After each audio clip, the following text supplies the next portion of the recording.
My name is Hwang from Samsung Electronics. I want to talk about F2FS, which is a new file system for flash storage. Content like this, I will focus on the design features of the F2FS and present evaluation results in mobile and server benchmarks. First of all, SSD and mobile flash storage is growing interest in an industry because it has many good features, but it also has a negative feature because the flash storage should need erase before write. So SSD drive has an internal flash software like FTL that has management role to have to control the erase before write characteristic of NAND flash. So the problem is the random write is bad to flash storage device because it causes a free space fragmentation. So when the free space is fragmented, then the FTL should do a costly garbage collection that causes a sustained random write performance degradation and lifetime reduction as well. So how about using the sequential write-oriented file system for the flash storage? We can think of it because it is generating only sequential write. But we have to think about also the sequential write needs cleaning in the file system layer. So in this paper, we show the design and implementation of a new file system to fully leverage and optimize for the NAND flash storage with block interface. So in this talk, I'm not talking about the NAND flash file system, but the F2FS works on the block interface flash devices. And I will show the performance comparison with Linux file systems. Okay. These 5 are the key features of F2FS. First of all, we have a flash-friendly on-disk layout, and we have a cost-effective index structure. To reduce the cost of cleaning, we have a multi-head logging and adaptive logging feature. And also, to accelerate the Fsync operation in mobile system or server system, we have a roll-forward recovery method. I'll talk about those features one by one. In flash-friendly on-disk layout considers the flash awareness and to control the data location in the device to exploit the parallelism and also the locality. So firstly, we locate the file system superblock data in front of the device to get the locality advantage. So some kind of a device can have a special optimization for locally accessed data. And second one is we have the zone concept and section. These are building blocks of this F2FS file system structure. First of all, we have a 4K byte size block, and segment size is 2 megabyte. And section consists of multiple segments, and we compose zone by clustering several sections together. So I'll talk about the zone and section in the following slides. And also, we have a multiple head logging to separate the hot and cold data. So LFS index structure, I will revisit the LFS index structure to compare it with the F2FS index structure. First of all, it has a superblock and checkpoint, and it has an inode map structure, and inode directory, file data, and all the pointer blocks are linked like this. These constitute a hierarchy of indirection. So when we have to update the file data, even one block, when even one block is updated, we have to update the intermediate blocks, which is required to refer to the new data. So these update propagation is a problem of this log structures, index structure. And the LFS has one big log, so everything goes to the same big log. In contrast to LFS structure, we have a different node mechanism to translate node blocks to a physical address of those node blocks. So you can think of the F2FS node address translation scheme as an extension of IMAP of LFS to refer to the indirect nodes and direct nodes. So F2FS inode has node number for the indirect node and direct node, but it doesn't have a physical block address for those node blocks. Instead, we keep the physical block address of the node in NAT, called node address table. So if we update the file data, we update the direct node because direct node should have a file data block address. And then we update the NAT because that NAT should refer to the new direct node. So that's it. We don't update inode or indirect node because it doesn't have a physical block address of the nodes. And we have a multiple log. Currently, we have 6 log. I will talk about that in more detail in the following slides. Okay. So we, based on the data temperature, we classified the node and data into this kind of levels. First of all, we separate node and data because node has more update frequency than data. And in the node, we separate hot and warm and cold nodes like this. And direct node is more frequently updated compared to the indirect node. And for data, we manage the directory entry blocks as hot data. Some kind of user data can be specified by user as a cold data, or we can use file extension to identify the type of data which is very cold. And we also have a separation mechanism for the multi-head logs. If we have a multiple log, but FTL mapping doesn't know about it, so even F2FS separate the data temperature, but all those logs can be mixed together in one erase block in the FTL. So in case of this zone blind allocation, all the node block and data block are mixed together in the erase block if they are allocated in the same zone. I'm assuming here FTL has a zone-based mapping. In this case, if we separate the log in the different zone, then each node and data log can be assigned to a different erase blocks in the FTL. Okay. So, and we also have a multi-stream interface, which is recently being researched. So in that case, if we have a page mapping FTL, we can specify multi-stream for the multi-logs. So we can separate them, separate each node to the separate stream. Okay, I'll talk about the cleaning procedure a little bit. We have, first of all, we need to select the victim section. The garbage collection is done in a section of unit.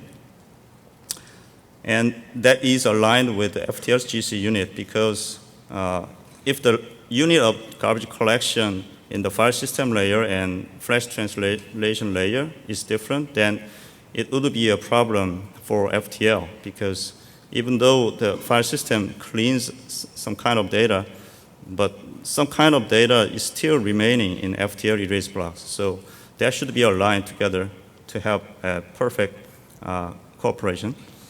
So the section unit should be carefully chosen to match that size. And after victim selection, we have to check the valid block in a chosen section. And also, we have to move valid blocks, and we have to update the cross-reference. And we mark victim section as pre-free. The pre-free section will be freed after the next checkpoint is made. So these are cleaning procedure steps. And as you can see, the cleaning procedure takes much more time if the file system utilization goes high and the volume is highly fragmented. So that is the problem of log structured file system style. So we propose using adaptive logging to reduce the cleaning condition. So the key thing is we have a dynamic write policy. If we have a lower than 5% of a free section in the file system, we switch the write policy to the threaded logging. The threaded logging means we log to invalid blocks in a dirty segment. So we don't have to run cleaning to logging. So but it causes a random rise because the dirty segment has a sparse free spaces, but it still has a better performance in compared to the other file systems. I will show the evaluation result in the following slides. We have to notice that the node is always written with append logging policy here. So the write amplification factor, which is defined as the ratio of actual written data according to versus the user data, may go high, but the write amplification factor is restrained and kept low as much as possible by using the adaptive logging. And I will talk about a little bit about the recovery scheme of F2FS. It has a checkpoint and rollback scheme. We have a checkpoint area which has a shadow copy. As you can see, the yellow blocks are two shadow copies of checkpoint. Checkpoint has a NAT and SIT journaling spaces, which journals updates to the NAT and SIT blocks. So by using them, we can avoid update to the NAT and SIT structure. And also we have NAT and SIT shadow copies. So the latest checkpoint refers to the latest NAT and SIT blocks. The bitmap refers to the valid copy of them. So the rollback scheme use the checkpoint, the latest checkpoint, to recover the state. And then we apply a roll forward mechanism to recover the Fsync data. So I will talk about the Fsync later in this slide. So to reduce the Fsync overhead, we use a different mechanism rather than checkpoint. So checkpoint is very costly. So we don't do a checkpoint on Fsync. Rather, we update direct node block and data blocks. And the direct node blocks will be written with the Fsync mark. In the roll forward recovery procedure, we recover the Fsync data by searching for the direct node blocks, which has Fsync mark. So first of all, we start from searching the marked direct node blocks, and then per each marked node block, we identify the old and new data blocks by checking the difference between the current version and previous version. And then we update the metadata of F2FS accordingly. And finally, we replay the new data block writes. So if all those are done, we create checkpoint. So checkpoint is avoided in Fsync handling, so it gives a higher performance in benchmarks. So let's move on to the evaluation section. We use a mobile system and server system experimental setup, and we ran 8 benchmarks. The iozone and benchmark has a micro benchmark. We run a sequential random read-write performance test, and others are using Fsync very much. And server system has 4 different benchmarks, and video server is mostly sequential, and file server writes many large files with random writes, and varmail and OLTP has a small and large file Fsync behavior. So in case of mobile, F2FS has more than 90% of writes, sequential writes. That gives a better performance in random write case. It is about 3 times over ext4. And in SQLite test case, we have 46% less writes per Fsync over ext4. So that gives nearly 2 times performance gain over ext4. And also Mobigen. Mobigen is testing the Twitter and Facebook app performance, and that shows the similar performance gain of F2FS. So one thing to note about ButterFS and NearFS too, that they perform poorer than ext4 because ButterFS have heavy indexing overhead, and NearFS too has a periodic data flush mechanism. And server benchmark, the performance gain of F2FS is slightly more in case of SATA SSD than PCIe SSD because PCIe SSD has a better performance than a SATA SSD. So the overall I/O performance gain does not contribute to overall performance benchmark score, not so much. And one more thing to note is this card size matters in SATA SSD because it has a lower interface speed. So the F2FS has more than 2 megabyte size disk card in most cases. But if we change the disk card size to 256 kilobyte, then the performance is degraded by 18% compared to its original performance. And here also the varmail and OLTP benchmark score shows the Fsync performance advantage of F2FS. And if we're using PCIe SSD, the performance gain of varmail and OLTP still exists.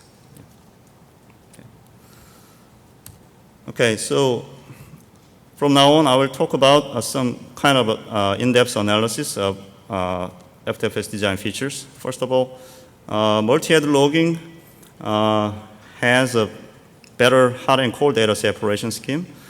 If we use 2 or 4 logs rather than 6 logs, then the data separation doesn't work properly. This diagram shows the valid block portion. So ideally, data blocks should be either full or empty. So in this spectrum, the data should be at each end of the spectrum. But in this case, the red bar shows the data distribution range of 2 log, and the blue bar shows the range of 6 logs data distribution. So you can see that 6 logs gives a better data separation here compared to 2 or 4 logs. Okay, And the cleaning cost analysis, we did some kind of synthetic benchmarks to analyze the cleaning cost. If we use adaptive logging, then we just do node segment cleaning, and we avoid data segment cleaning here. So, as you can see, if the utilization goes high, the performance will be degraded because the adaptive logging causes random writes to device, but write amplification factor doesn't increase much. It is about 1.025 in even 97.5% utilization. And okay, so the adaptive logging performance is better than other file system in very extreme case. In a highly edged environment, we tested the iozone test on eMMC with a 100% utilization. That means we are overriding data after filling up all the file system volume. So if you don't use the adaptive logging, the performance goes much lower than ext4 case. But when you use this adaptive logging, the performance is similar to ext4 in sustained state. And for SATA SSD test, the performance is better than ext4 case, and the adaptive logging gives a performance gain over F2FS normal cases. Okay, I will conclude this talk. I reviewed the 5 key F2FS features, and I show the performance gain over other Linux file system. It is about 3 times and 2 times speed over ext4 in mobile benchmarks, and more than 2 times in SATA SSD for server system benchmarks. And F2FS is public file system. It's included in the Linux mainline kernel since Linux 3.8 2 years ago. So yeah, it's pretty young still, and we have a growing interest in this file system, and we have exciting features we are working on now. Okay, we have poster tonight, and I'll be happy to take your questions.